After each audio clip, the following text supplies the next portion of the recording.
अस्सलामुअलैकुम।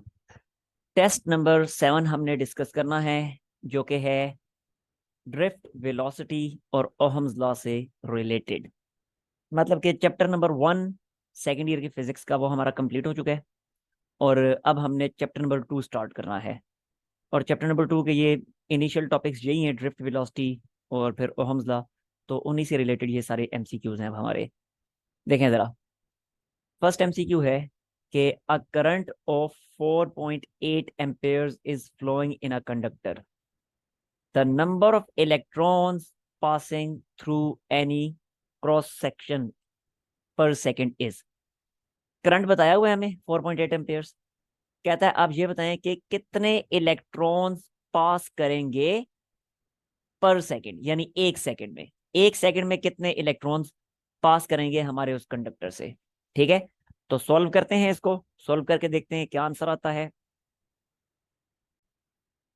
तो देखें जी, ये करंट का बेसिक फॉर्मूला है हमारे पास। करंट इज इक्वल टू, क्या होता है, चार्ज पर यूनिट टाइम। ठीक हो गया।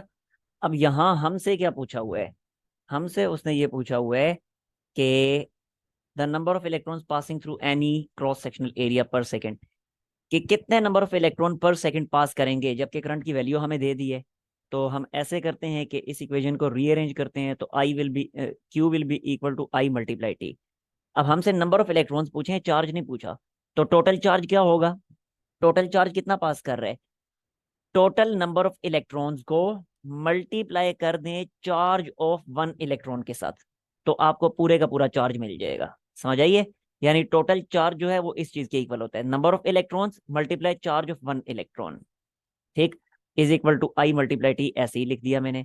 अब नंबर ऑफ इलेक्ट्रॉन्स मैंने फाइंड करने हैं, तो N will be equal to I T divided by charge of one electron. बस वैल्यूज पुट कर दें। देखें, करंट हमें बताया हुआ है, कितना करंट बताया है, 4.8 एम्पेयर्स।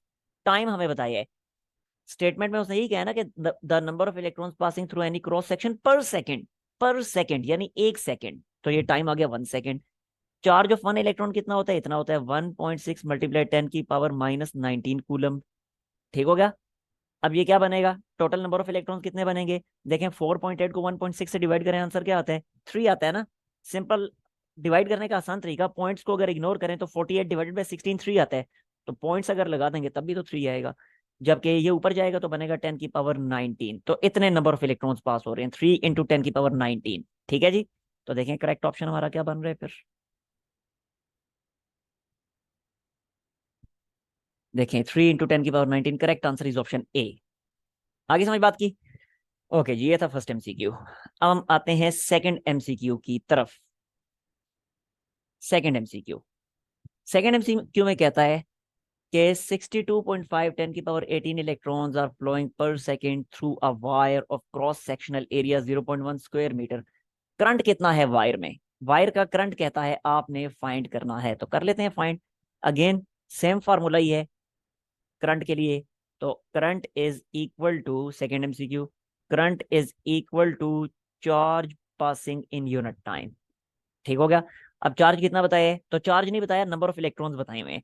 तो कोई बात नहीं, चार्ज हम खुद ही फाइंड कर लेंगे। कैसे, अभी जो ऊपर ये फार्मूला हमने देखा था इसी के थ्रू, कि charge is equal to total number of electrons multiply charge of one electron divided by time.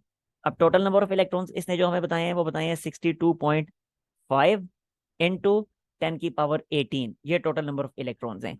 जबकि एक इलेक्ट्रॉन का चार्ज कितना होता है, वो इतना होता है 1.6 इंटू 1.6 इंटू 10 की पावर क्या बन जाएगा, 10 की पावर कितना बताया हुआ है, इंटू 10 की पावर, सॉरी 10 की पावर -19 कूलम।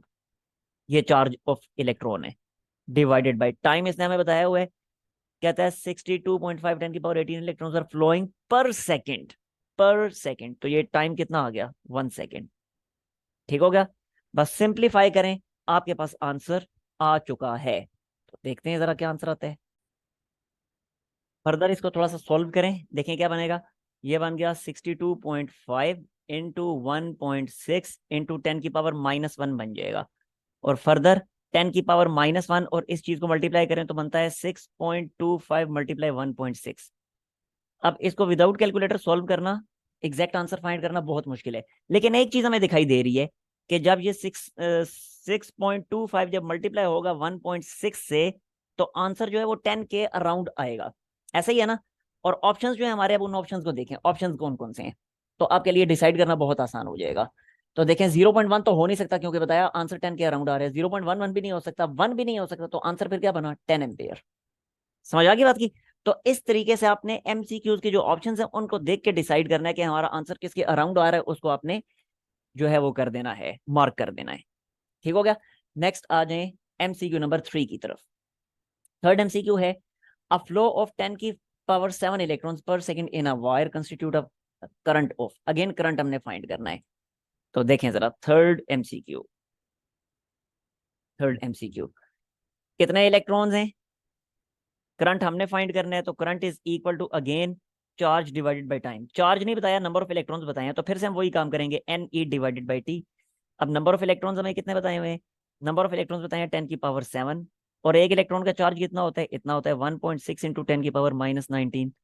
और टाइम कितना बताया है, कह रहे हैं अब फ्लो ऑफ 10 की पावर 7 इलेक्ट्रॉन्स पर सेकेंड, यानी वही 1 सेकेंड। और जब इसको मल्टीप्लाई करेंगे तो सिंपली आपके पास आंसर क्या आ जाएगा, 1.6 इंटू क्या बन रहा है, इंटू 10 की पावर -19, और ये 7 मिलके क्या बनेगा, 10 की पावर -12। ले जी, इतना करंट जो है वो इसमें से पास कर रहा है, एम्पेयर्स में होगा। 1.6 10 की पावर -12, देखते हैं कौन से वाला ऑप्शन बनता है। 1.6 10 की पावर -12, 1.6 10 की power -12, so correct answer is option C. ठीक है जी। ओके, नेक्स्ट आते हैं एमसीक्यू नंबर 4 की तरफ। कहता है current is flowing through a conductor of varying cross sectional area. Two ends of conductor are named as A and B such that area of A is greater than area of B. The drift velocity. अब drift velocity से related MCQs हैं। पहले वाले 3 MCQs जो है वो current से related थे। अब जो है वो अगले 5-6 एमसीक्यूज ड्रिफ्ट वेलोसिटी से रिलेटेड हैं। और उसके बाद आखिरी 5-6 एमसीक्यूज जो है वो ओहम्स लॉ से रिलेटेड हैं। ठीक है। अभी जरा देखें ड्रिफ्ट वेलोसिटी से रिलेटेड पहला एमसीक्यू हमारे पास आ गया। कहता है कि एक कंडक्टर है, उस कंडक्टर का क्रॉस सेक्शनल एरिया वेरी कर रहा है, यानी उसका एक एंड जो है वो कम एरिया का है, दूसरा एंड ज्यादा एरिया का है। कहता है इसके दोनों एंड्स को नाम दे दिया ए और बी का, और साथ ही साथ ये भी कह दिया कि एंड ए का एरिया एंड बी के एरिया से ग्रेटर है। कहता है आप ये बताएं कि ड्रिफ्ट वेलोसिटी कौन से वाले एंड पे मैक्सिमम होगी, एंड ए पे या एंड बी पे। तो देखें ड्रिफ्ट वेलोसिटी का जो फॉर्मूला होता है वो क्या होता है, देखें जी इस चीज को। ड्रिफ्ट वेलोसिटी का जो फॉर्मूला है वो है,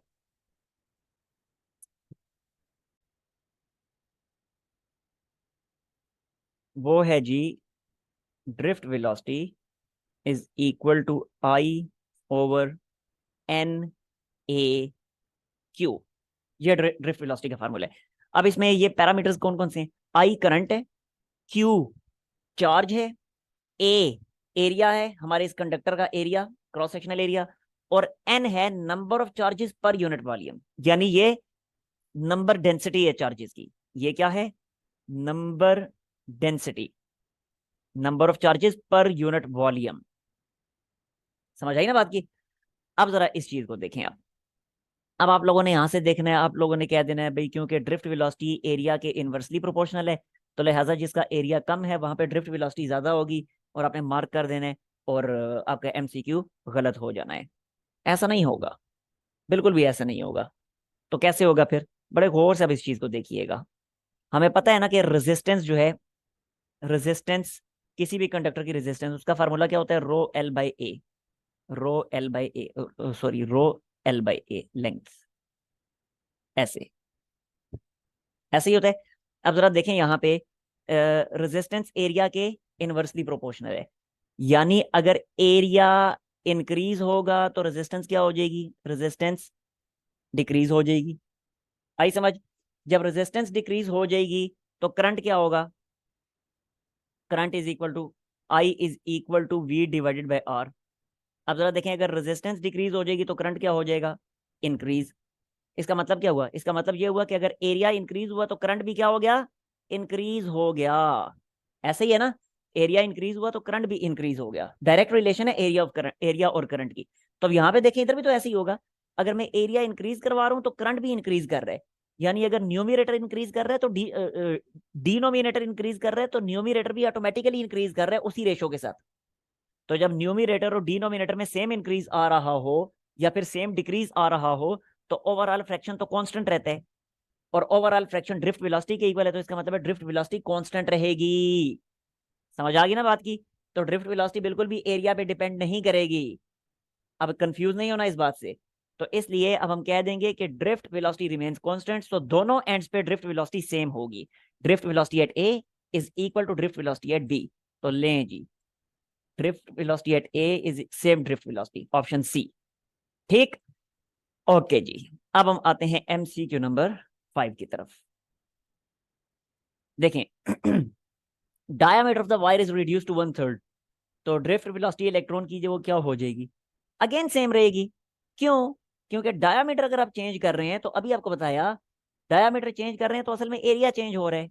क्योंकि एरिया क्या होता है, एरिया सर्कुलर फॉर्म, क्योंकि आपकी जो वायर है वो सर्कुलर फॉर्म में होती है ना, तो एरिया क्या होता है सर्कल का, पाई आर स्क्वायर, यानी पाई डायामीटर बाई 2 का स्क्वायर।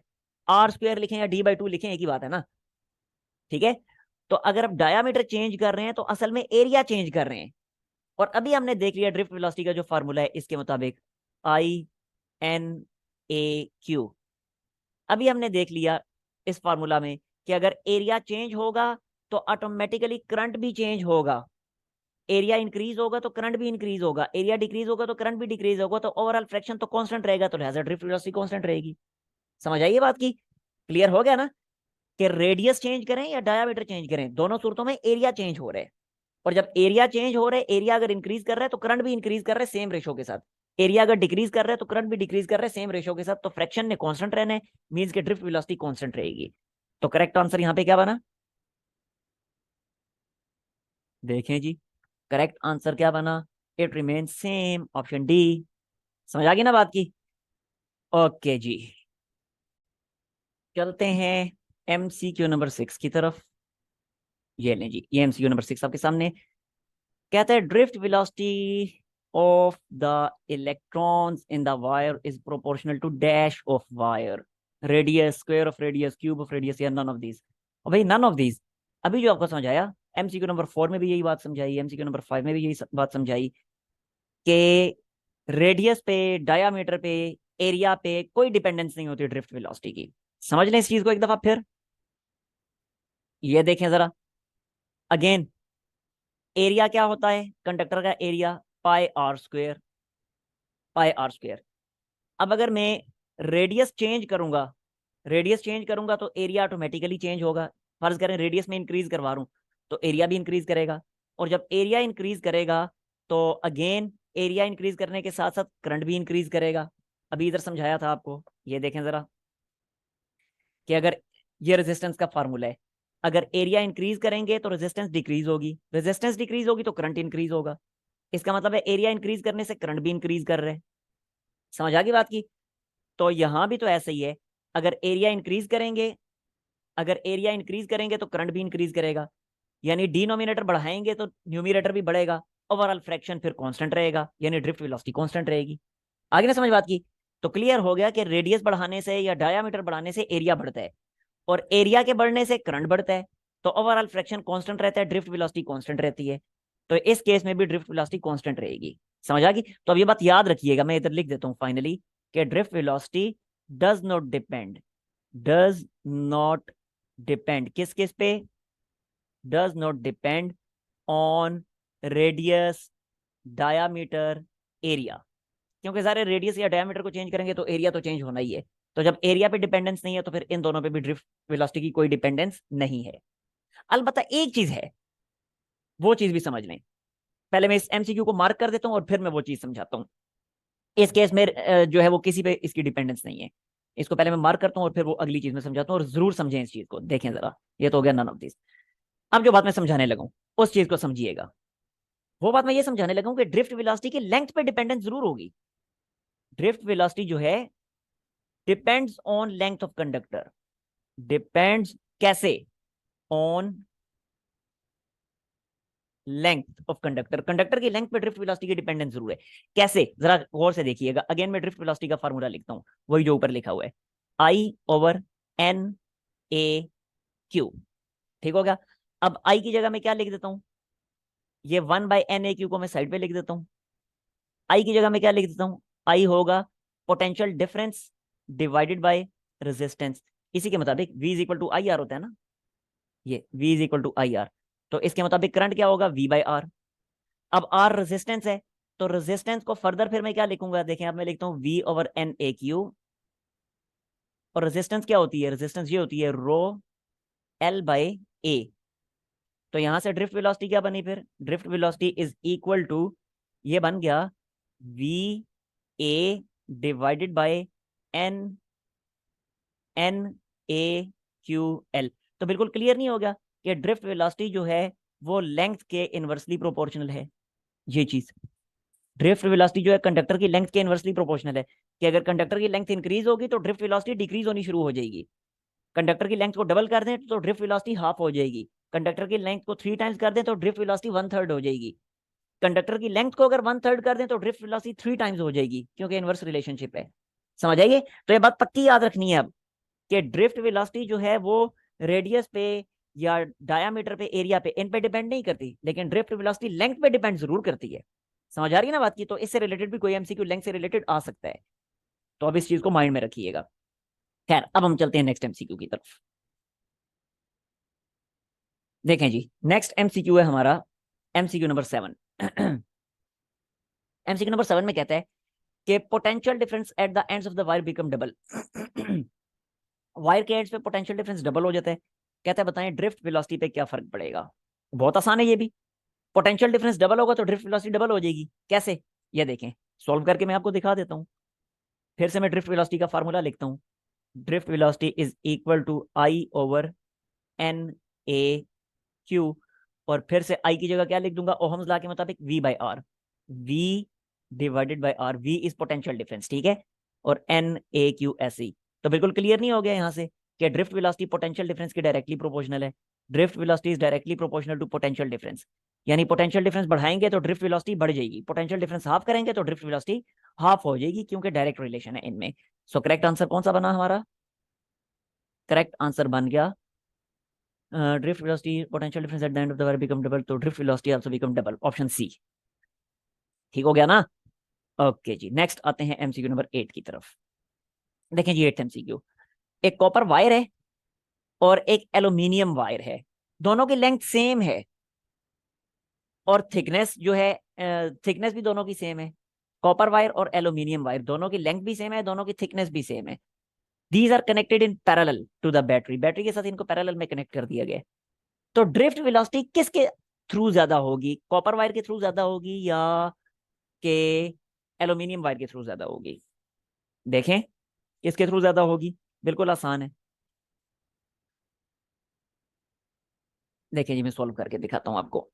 देखिएगा जरा, अगेन ड्रिफ्ट वेलोसिटी किसके इक्वल है, मैथमेटिकल फॉर्म में आंसर्स आपने देने होते हैं, ठीक है। मैथमेटिकल फॉर्म को सामने रखे, आंसर देना आसान हो जाता है। तो क्या लिखा, drift drift velocity is equal to I/NAQ। आई की जगह मैंने क्या लिख दिया, आई की जगह मैंने लिख दिया V/R, sorry, V divided by R, NAQ, और ये आ गया R।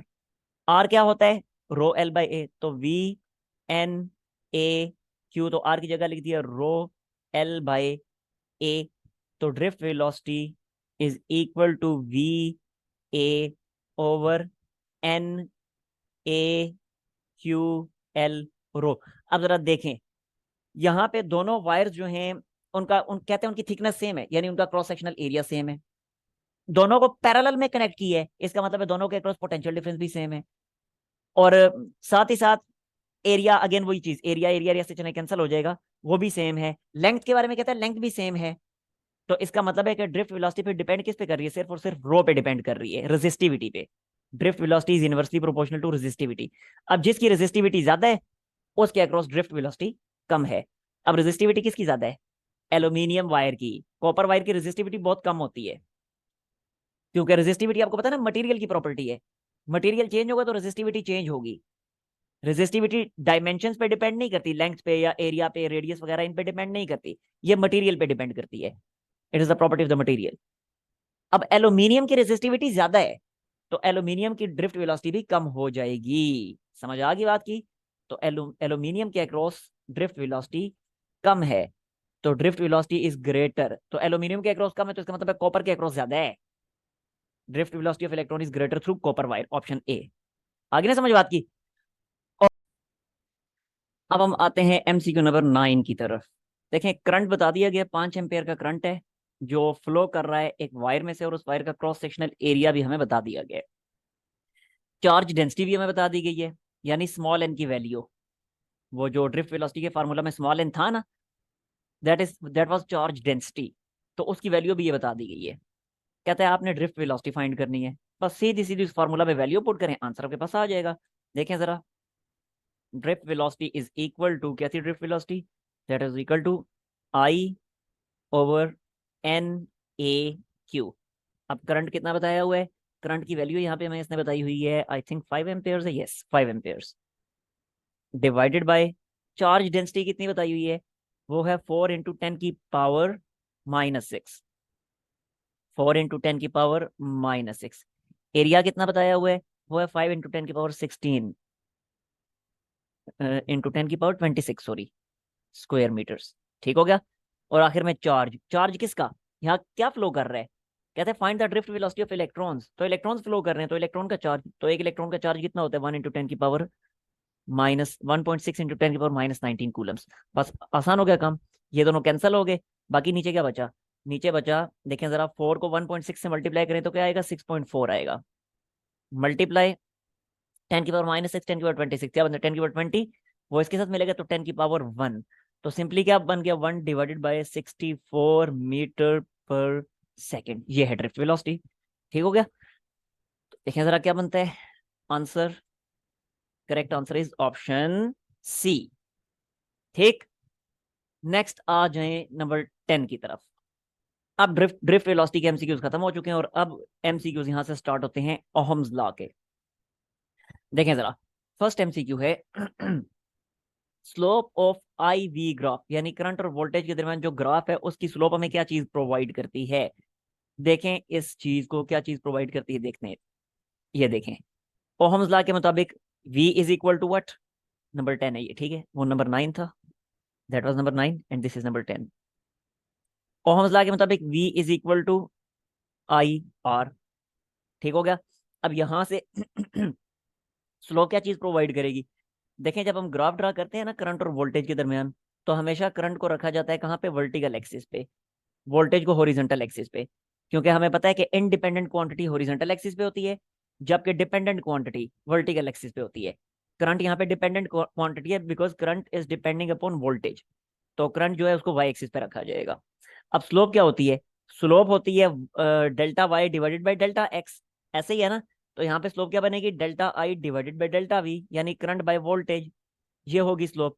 तो यहां से जरा करंट बाय वोल्टेज लिखें तो रेजिस्टेंस दूसरी साइड पर शिफ्ट हो जाएगी, और 1/R, यानी रेजिस्टेंस का रेसिप्रोकल क्या होता है, रेजिस्टेंस का रेसिप्रोकल होता है कंडक्टेंस जी, जबकि ये सारी की सारी चीज क्या बन गई, स्लोप, तो slope is equal to conductance. तो इसका मतलब है आई वी ग्राफ में स्लोप जो है वो हमें कंडक्टेंस प्रोवाइड करती है, जी प्रोवाइड करती है, सो करेक्ट आंसर इज ऑप्शन ए। आगे ना समझ बात की। ओके जी, नेक्स्ट आ जाए एमसीक्यू नंबर 11 की तरफ। कहता है we have two ohmic devices, दो ओहमिक डिवाइसेस हैं। क्या मतलब ओहमिक डिवाइसेस, मींस के वो डिवाइसेस ओहम्स लॉ को ओबे करती हैं, और जो डिवाइसेस ओहम्स लॉ को ओबे करती हैं उनका ग्राफ हमेशा स्ट्रेट लाइन ग्राफ होता है, और जो ओहम्स लॉ को ओबे नहीं करती उनका ग्राफ कर्व्ड की फॉर्म में होता है, कर्व की फॉर्म में होता है। ठीक है, तो खैर यहाँ पे उसने कह दिया कि ये दोनों डिवाइसेस जो हैं ये ओहम्स लॉ को ओबे कर रही हैं, तो we have two ohmic devices A and B, जबकि ए की स्लोप बी की स्लोप से ज्यादा है आईवी ग्राफ में। कहते हैं बताइए रेजिस्टेंस किसकी ज्यादा होगी, तो बड़ी क्लियर सी बात है ना। देखें अभी ये चीज मैंने आपको समझाई एमसीक्यू नंबर 10 में, ये भी समझाई हुई है कि स्लोप हमें कंडक्टेंस प्रोवाइड करती है, स्लोप हमें कंडक्टेंस प्रोवाइड करती है। अब यहाँ पे जब वो कह रहे हैं कि स्लोप जो है ए की, slope of A is greater than slope of B, तो असल में वो क्या कह रहे हैं, असल में वो कह रहे हैं कि conductance of A is greater than conductance of B, ऐसे ही है ना। और साथ ही साथ हमें ये भी पता है कि कंडक्टेंस जो है वो तो रेजिस्टेंस का रेसिप्रोकल होती है, अब जिसकी कंडक्टेंस ज्यादा उसकी रेजिस्टेंस कम, इसका मतलब है resistance of A is less than resistance of B, ये चीज, resistance of A is less than resistance of B, बात ही खत्म होगी। ठीक है, तो करेक्ट आंसर कौन सा बना, correct answer is option B. ठीक, ओके जी। नेक्स्ट आ जाते हैं नंबर 12 की तरफ। 12th MCQ देखें। कहते हैं IV graph of an ohmic device makes an angle of 45 degree with X axis. X axis के साथ 45 डिग्री का एंगल बन रहा है ग्राफ का, ओहमिक डिवाइस जो है उसके ग्राफ का। अगेन ओहमिक डिवाइस है तो इसका मतलब है ओहम्स लॉ ओबे होगा, सो graph will be a straight line graph. ठीक है, कहता है बताएं इसकी रेजिस्टेंस कितनी होगी। बहुत आसान, देखें जरा यहाँ पे उसने हमें एंगल बता दिए कि ग्राफ जो है, चले मैं आपको ड्रॉ करके दिखाता हूँ। ग्राफ जो है 45 का एंगल बना रहा है, देखिएगा जरा इस चीज को। लें जी, अगेन हमें पता है कि वाई एक्स एक्सिस में हमने वोल्टेज लेनी है और एक्स एक्सिस में हमने करंट लेना है। अब ये इसका ग्राफ बन रहा है ऐसे स्ट्रेट लाइन ग्राफ, थोड़ा सा टेढ़ा हो गया मुझसे लेकिन बिल्कुल स्ट्रेट लाइन ग्राफ होगा। It is making an angle of 45 degree. ठीक हो गया। रेजिस्टेंस हमसे पूछी हुई है इसने, तो पहले तो देखें ना इसकी स्लोप आपको क्या चीज प्रोवाइड करेगी, स्लोप आपको कंडक्टेंस प्रोवाइड करेगी। So conductance is equal to slope, और स्लोप का एक फार्मूला तो ये होता है delta Y by delta X, पता है आपको, लेकिन एक और फार्मूला भी होता है delta Y by delta X. एक फार्मूला तो ये है, लेकिन एक फार्मूला ये भी है tan of theta, and theta is the angle that our graph is making with positive X axis. अब इस केस में पॉजिटिव एक्स एक्सिस के साथ हमारा ग्राफ 45 का एंगल बना रहा है, so slope will be equal to tan of 45। आगे समझ बात की। सो ये मैंने लिख दिया, this is equal to tan of 45, और tan 45 आपको पता है 1 के इक्वल होता है। इसका मतलब है कंडक्टेंस हमारी आ गई 1, कंडक्टेंस 1 आ गई। अब कंडक्टेंस क्या होती है, रेजिस्टेंस का रेसिप्रोकल होती है। सो 1/r इज 1, तो दोनों को इन्वर्ट करें तो रेजिस्टेंस इज इक्वल टू 1। ले जी, 1 ओम रेजिस्टेंस है, बात ही खत्म होगी। आगे ना समझ बात की। सो करेक्ट आंसर क्या बना, देखें जरा। Correct answer is option A. ठीक, ओके जी, 13 की तरफ आ जाए। Slope of I V graph of semiconductor. Semiconductor का आई वी ग्राफ जो है उसकी स्लोप कैसी होगी। अब देखें सेमी कंडक्टर जो है ये नॉन ओहमिक डिवाइस है, सेमीकंडक्टर नॉन ओहमिक डिवाइस है। तो सेमीकंडक्टर जो है वो ओहम्स लॉ को ओबे नहीं करता, यानी उसका जो ग्राफ होगा वो कर्व की फॉर्म में बनेगा। सेमीकंडक्टर है, थर्मिस्टर्स हैं, फिलामेंट ऑफ बल्ब है, ये सारी की सारी नॉन ओहमिक डिवाइसेस हैं, क्योंकि इनके ग्राफ्स स्ट्रेट लाइन ग्राफ्स नहीं होते, ये ओहम्स लॉ को ओबे नहीं करती ये डिवाइसेस। ठीक है, खैर अभी सेमीकंडक्टर के केस में पहले हम सेमीकंडक्टर का थोड़ा डिसाइड करें ना किस किस्म का इसका ग्राफ होगा। इसकी स्लोप क्या करेगी, टाइम के साथ साथ इंक्रीज करेगी या डिक्रीज करेगी। देखें बड़ी सिंपल सी बात है कि सेमीकंडक्टर के केस में हमें पता है कि जैसे जैसे सेमीकंडक्टर में से करंट फ्लो करेगा, किसी भी डिवाइस में से जब करंट फ्लो करता है तो करंट के फ्लो की वजह से उसमें हीटिंग इफेक्ट्स प्रोड्यूस होते हैं, उसका टेम्परेचर राइज करता है। तो सेमीकंडक्टर में भी ऐसे ही होगा, करंट जब फ्लो करेगा तो सेमीकंडक्टर का टेम्परेचर राइज करेगा। अब जब टेम्परेचर राइज करेगा तो हमें तो पता है कि सेमीकंडक्टर का जब टेम्परेचर राइज करता है तो सेमीकंडक्टर में further electrons, free electrons produce होने शुरू हो जाते हैं, इलेक्ट्रॉन होल्स पेयर प्रोड्यूस होने शुरू हो जाते हैं, तो फ्री इलेक्ट्रॉन की तादाद में इजाफा होता है। तो नतीजा क्या हुआ, करंट इंक्रीज करेगा। करंट इंक्रीज करेगा तो दूसरे अल्फाज में हम कहेंगे कि रेजिस्टेंस डिक्रीज कर रही है। ठीक है, तो सेमीकंडक्टर की रेजिस्टेंस टाइम के साथ साथ डिक्रीज करती है। अब हम देखते हैं कि उसकी जो स्लोप होगी ग्राफ की वो क्या करेगी। तो देखें जरा, ये देखें नंबर 13। सेमीकंडक्टर के लिए, फोर सेमीकंडक्टर रेजिस्टेंस क्या करती है, टाइम के साथ साथ डिक्रीज करती है। अब जब रेजिस्टेंस डिक्रीज करेगी तो रेजिस्टेंस डिक्रीज करने का क्या मतलब है कि उसकी कंडक्टेंस इंक्रीज करेगी। समझ आ गई ना बात की। क्योंकि सेमीकंडक्टर के केस में मैं रिपीट कर रहा हूं कि जैसे जैसे करंट फ्लो करेगा सेमीकंडक्टर में उसमें हीटिंग इफेक्ट प्रोड्यूस होंगे, यानी टेम्परेचर राइज करेगा। टेम्परेचर राइज करेगा, एक्स्ट्रा इलेक्ट्रॉन्स प्रोड्यूस होंगे, एक्स्ट्रा इलेक्ट्रॉन्स प्रोड्यूस होंगे, करंट इंक्रीज करेगा, करंट इंक्रीज करेगा तो रेजिस्टेंस डिक्रीज करेगी, रेजिस्टेंस डिक्रीज करेगी तो कंडक्टेंस इंक्रीज करेगी। अब हमें पता है कि कंडक्टेंस जो है वही तो स्लोप देती है, ये ऊपर पिछले 2-3 MCQ से यही बात हम देखते चले आ रहे हैं कि जो स्लोप है वो कंडक्टेंस प्रोवाइड करती है। अब कंडक्टेंस इंक्रीज कर रही है तो इसका मतलब है स्लोप क्या करेगी, फिर स्लोप भी इंक्रीज करेगी। आई समझ। अब जवाब तो हमें मिल गया, वो तो हम मार्क कर देंगे। लेकिन आपसे ये एमसीक्यू इस तरीके से भी तो पूछा जा सकता है कि 4 डिफरेंट ग्राफ्स बना के दे दें और आपसे पूछें कि इन चारों में से कौन सा सेमीकंडक्टर का ग्राफ है। तो देखें ग्राफ इसका किस तरह का बनेगा, ग्राफ की शेप भी देख लें। यहाँ पे वोल्टेज होगी, यहाँ पे करंट होगा। अब देखें स्लोप इंक्रीज कर रही है ना, तो स्लोप तो तब इंक्रीज करती है कि जब ग्राफ जो है वो हॉरिजॉन्टल फॉर्म से वर्टिकल फॉर्म की तरफ जा रहा हो, यानी इस तरह कर्व बनेगी इस तरह। समझ आ गई बात की। तो अब इसमें बिल्कुल ऐसे ही देखें, वाकई में स्लोप जो है टाइम के साथ साथ इंक्रीज करती जा रही है, क्योंकि ग्राफ जो है वो हॉरिजॉन्टल से वर्टिकल फॉर्म की तरफ जा रहा है। ठीक है। तो ग्राफ की शेप भी हमें पता चल गई। तो अगर आपसे एमसीक्यू में ग्राफ की शेप पूछ ली जाए तो आपने आइडेंटिफाई कर लेना है, इस तरह की जो भी आपको शेप दिखाई देगी that will be the graph of semiconductor. So इस केस में स्लोप इंक्रीज कर रही है, तो हम अपने एमसीक्यू का आंसर क्या दे देंगे, slope is increasing, slope is increasing, slope increase by the passage of time, option A. ठीक। ओके जी, नेक्स्ट आ जाए नंबर 14 की तरफ। कहते हैं slope of I V graph of the filament of the bulb.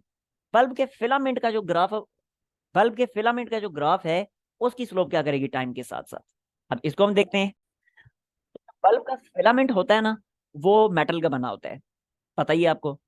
अब मेटल्स के केस में हमें पता है कि मेटल्स में से भी ऐसे ही होगा कि जैसे जैसे करंट फ्लो करेगा हीटिंग इफेक्ट्स प्रोड्यूस होंगे, सब में हीटिंग इफेक्ट्स प्रोड्यूस होते हैं। तो मेटल का भी टेम्परेचर राइज करेगा। अब जब मेटल का टेम्परेचर राइज करेगा तो मेटल का बिहेवियर सेमीकंडक्टर और इंसुलेटर से ऑपोजिट है। सेमीकंडक्टर में हमने देखा कि टेम्परेचर राइज करने से रेजिस्टेंस डिक्रीज हो रही थी, यहां पे रेजिस्टेंस इंक्रीज होनी शुरू हो जाएगी। क्यों? सिंपल सी बात है कि भाई मेटल के केस में जैसे जैसे टेम्परेचर राइज करेगा उसके एटम्स जो हैं, एटम्स की वाइब्रेशंस इंक्रीज होंगी। तो जो इलेक्ट्रॉन्स फ्लो कर रहे हैं उन इलेक्ट्रॉन्स के साथ उन जो है मूव करने वाले, ऑसिलेट करने वाले, वाइब्रेट करने वाले एटम्स के कोलिजन ज्यादा होंगे। नतीजा क्या होगा, इलेक्ट्रॉन्स का फ्लो डिफिकल्ट हो जाएगा, रेजिस्टेंस इंक्रीज कर जाएगी। आगे समझ बात की। तो अब बल्ब का जो फिलामेंट होता है वो भी तो मेटल का बना होता है, तो उसकी भी तो रेजिस्टेंस जो है वो टाइम के साथ साथ इंक्रीज करेगी। ठीक हो गया। अब जब रेजिस्टेंस इंक्रीज करेगी तो स्लोप पे क्या फर्क पड़ेगा, देख लें अब इस चीज को भी। बिल्कुल ऑपोजिट हो जाएगा सब कुछ। देखें, रेजिस्टेंस इसकी कर रही है इंक्रीज, तो कंडक्टेंस क्या करेगी, डिक्रीज। और स्लोप जो है वो कंडक्टेंस ही तो प्रोवाइड करती है, तो स्लोप क्या करेगी, स्लोप भी करेगी डिक्रीज। आगे समझ। आंसर तो हमें मिल गया, लेकिन पेपर में आपसे ग्राफ की शेप भी तो पूछी जा सकती है। ऐसा भी तो हो सकता है कि 4 ऑप्शंस हो और 4 डिफरेंट ग्राफ्स बने हो और आपसे पूछा जाए कि फिलामेंट ऑफ बल्ब का कौन सा ग्राफ होगा। तो देखें, क्योंकि इसकी स्लोप डिक्रीज कर रही है तो इसका मतलब है ग्राफ जो है वर्टिकल से हॉरिजॉन्टल फॉर्म की तरफ जाएगा, तो ऐसा ग्राफ बनेगा फिर। ठीक। तो इस तरीके से आपसे पूछा जा सकता है, तो आप उन 4 ऑप्शंस में से इस तरह की जो भी शेप बनी होगी आपने आइडेंटिफाई इसको कर लेना है। सो खैर यहाँ पे तो हमसे स्लोप के बारे में पूछा था, तो slope is decreasing, so our correct option is what, correct option is decreases, slope decreases, option B. ठीक है जी। ओके जी। अब आते हैं हम एमसीक्यू नंबर 15 की तरफ। Slope of I V graph of PTC thermistor. What is PTC? पता है आप लोगों को, पढ़ा हुआ है अपने सेकंड ईयर की फिजिक्स के चैप्टर 2 में ही। P stand for positive, T stand for temperature and C stands for coefficient। तो PTC positive temperature coefficient thermistor. इसी तरह दूसरा नेक्स्ट पढ़ेंगे NTC, N stands for negative, तो that will be negative temperature coefficient thermistor. फर्क क्या है इन दोनों में, फर्क को समझें, आपको खुद पता चल जाएगा कि इन थर्मिस्टर को पॉजिटिव टेम्परेचर कोएफिशिएंट और नेगेटिव टेम्परेचर कोएफिशिएंट के नाम क्यों दिए गए हैं। और उसके बाद इन एमसीक्यूज का आंसर करना भी आपके लिए कोई मुश्किल काम नहीं रहेगा। देखें जरा, हमें पता है कि जो रेजिस्टेंस होती है, यह फार्मूला हमने ड्राइव किया भी था इसकी, ये पीटीसी और एनटीसी वाले जो टॉपिक्स थे, सॉरी उससे पहले जो रेजिस्टेंस वाला जो टॉपिक था उसमें फार्मूला हमने ड्राइव किया था, तो वही वाला फार्मूला हम यहाँ पे यूज करेंगे। ये था वो, alpha is equal to R T minus R naught divided by R naught into T. अब ये आर नोट क्या है, it is resistance at 0 degree, this is resistance at temperature T, at higher temperature, और T is our temperature, कि जिस temperature पे R T resistance है। अब जरा बिल्कुल क्लियरली आपके सामने है बिल्कुल, ये अल्फा जो है this is temperature coefficient, this is temperature coefficient, ठीक है, टेम्परेचर कोएफिशिएंट। अब जरा देखें अल्फा की वैल्यू मेटल के लिए कैसी आएगी और इंसुलेटर और सेमीकंडक्टर्स के लिए कैसी आएगी। मेटल के केस में देखिएगा जरा, मेटल के केस में हमें पता है कि रेजिस्टेंस इंक्रीज करती है टेम्परेचर के साथ साथ। तो जब रेजिस्टेंस इंक्रीज करती है तो मेटल के केस में हायर टेम्परेचर पर रेजिस्टेंस जो है वो लोअर टेम्परेचर से ज्यादा होगी। नतीजा क्या होगा, न्यूमिरेटर पॉजिटिव हो जाएगा और अल्फा की वैल्यू पॉजिटिव आ जाएगी। तो मेटल के लिए अल्फा की वैल्यू होगी पॉजिटिव। ठीक है, इसीलिए मेटल्स के केस में हम कहते हैं कि मेटल के लिए टेम्परेचर कोएफिशिएंट ऑफ रेजिस्टेंस जो है वो पॉजिटिव है। मींस के मेटल्स की रेजिस्टेंस टेम्परेचर के साथ साथ इंक्रीज करती है। जबकि इंसुलेटर और सेमीकंडक्टर के लिए क्या होगा, फॉर इंसुलेटर्स एंड सेमीकंडक्टर्स, इन दोनों के केस में देखें क्या होता है। तो अभी मैंने थोड़ी देर पहले एक एमसीक्यू में आपको बताया था कि इन दोनों के केस में जैसे जैसे जैसे टेम्परेचर बढ़ेगा तो रेजिस्टेंस कम होगी, यानी हायर टेम्परेचर की रेजिस्टेंस जो है वो लोअर टेम्परेचर से अब कम होगी। नतीजा क्या होगा, यहाँ पे जब वैल्यूज पुट करेंगे तो अब ये वाली वैल्यू छोटी है, ये वाली वैल्यू बड़ी है। नतीजा न्यूमिरेटर जो है वो नेगेटिव हो जाएगा, तो अल्फा की वैल्यू नेगेटिव आ जाएगी। तो लें जी, टेम्परेचर कोएफिशिएंट जो है वो इनके लिए हो गया नेगेटिव, मेटल्स और इंसुलेटर्स के लिए। आगे समझ बात की। अब हम इस एमसीक्यू की तरफ आते हैं। सेम काम यहां भी होगा। अब जो होते हैं ना, नाम से ही जाहिर है, पीटीसी यानी positive temperature coefficient. Positive temperature coefficient thermistor जो होते हैं वो मेटल्स, जैसे मेटल्स बिहेव करती हैं वो मेटल्स की तरह बिहेव करते हैं। मेटल्स के लिए भी ऐसे ही होता है ना कि टेम्परेचर कोएफिशिएंट इनका पॉजिटिव होता है। तो पीटीसी जो है पॉजिटिव टेम्परेचर कोएफिशिएंट थर्मिस्टर्स, उनके लिए भी तो ये टेम्परेचर कोएफिशिएंट पॉजिटिव होगा। यानी पीटीसी के केस में भी क्या होगा कि टेम्परेचर के साथ साथ रेजिस्टेंस इंक्रीज होगी। आगे समझ बात की। जबकि दूसरी तरफ एनटीसी, एनटीसी जो है वो किसकी तरह बिहेव करेंगे, वो इंसुलेटर और सेमीकंडक्टर की तरह बिहेव करेंगे। क्यों, एन स्टैंड्स फॉर नेगेटिव। यानी एनटीसी थर्मिस्टर्स जो होते हैं इनकी रेजिस्टेंस टेम्परेचर के साथ साथ डिक्रीज करती है, तो नतीजा इनके लिए टेम्परेचर कोएफिशिएंट नेगेटिव हो जाएगा। इसीलिए नेगेटिव टेम्परेचर कोएफिशिएंट का इनको नाम दिया हुआ है। आगे समझ बात की, काम आसान हो गया अब हमारा। अब जरा देखें, एमसीक्यू की तरफ आते हैं। यही बेसिक कॉन्सेप्ट था जो हमने समझना था। अब एमसीक्यू का आंसर करना हमारे लिए कोई बड़ा मसला नहीं है। देखें जरा एमसीक्यू क्या है। कहता है कि जो पीटीसी थर्मिस्टर्स होते हैं उनकी स्लोप क्या करेगी टाइम के साथ साथ। तो भाई अब हमारे लिए कौन सा बड़ा मसला है, पीटीसी है ना। तो जब पीटीसी है तो इसका मतलब है कि रेजिस्टेंस इनकी करेगी, पीटीसी की रेजिस्टेंस करेगी इंक्रीज। बिल्कुल क्लियर है, इंक्रीज कर रही है। रेजिस्टेंस इंक्रीज करेगी तो कंडक्टेंस क्या करेगी, डिक्रीज। कंडक्टेंस इंक्रीज करेगी तो स्लोप क्या करेगी, कंडक्टेंस स्लोप ही तो होती है, वो भी करेगी डिक्रीज। तो लिहाजा पीटीसी की स्लोप जो है वो डिक्रीज करती है by the passage of time. ठीक है, और इनका अगर ग्राफ ड्रा करने का कह दिया जाए तो कोई बड़ा मसला नहीं है। यानी आपसे डिफरेंट ग्राफ्स ड्रा करके पूछ लिए जाए कि इनमें से कौन सा पीटीसी का ग्राफ है, तो आपके लिए आइडेंटिफाई करना मसला नहीं होना चाहिए। स्लोप डिक्रीज कर रही है, स्लोप डिक्रीज करेगी जब ग्राफ वर्टिकल से हॉरिजॉन्टल की तरफ जाता है। तो ये पीटीसी का ग्राफ है, यही ग्राफ पीटीसी का है। और यही ग्राफ जो है वो मेटल्स के केस में भी होगा, फिलामेंट ऑफ बल्ब के केस में यही ग्राफ था। समझ आ गई बात की। तो ये हमारा आंसर यहाँ पे क्या बना, slope decreases. So correct answer is slope decreases. Correct answer is option B. ठीक, अब 16 का आंसर करना वो भी कोई बड़ा मसला नहीं है आपके लिए। देखें जरा, slope of I V graph of NTC thermistor, पूरी हिस्ट्री इसकी अब मैं आपको समझा चुका हूँ एमसीक्यू नंबर 15 में ही। तो देखें जरा क्या बनेगा। एनटीसी थर्मिस्टर है तो एनटीसी थर्मिस्टर के केस में ये देखें, एनटीसी थर्मिस्टर के केस में रेजिस्टेंस क्या कर रही है, डिक्रीज कर रही है। तो रेजिस्टेंस कर रही है डिक्रीज, रेजिस्टेंस डिक्रीज कर रही है तो कंडक्टेंस करेगी इंक्रीज। और स्लोप जो है वो कंडक्टेंस ही तो प्रोवाइड करती है, तो स्लोप भी करेगी इंक्रीज। आंसर मिल गया हमें। लेकिन अगर आपसे ग्राफ की फॉर्म में पूछ लिया जाए, चार डिफरेंट ग्राफ्स ड्रा करके आपसे पूछ लिया जाए, बताएं इनमें से कौन से वाला ग्राफ है एनटीसी का, तो ग्राफ कैसा बनेगा।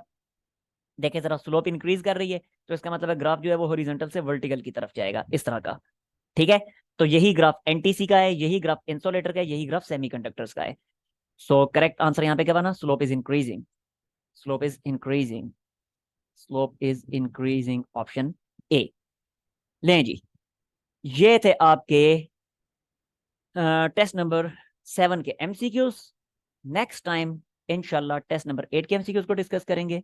तब तक के लिए अल्लाह हाफिज।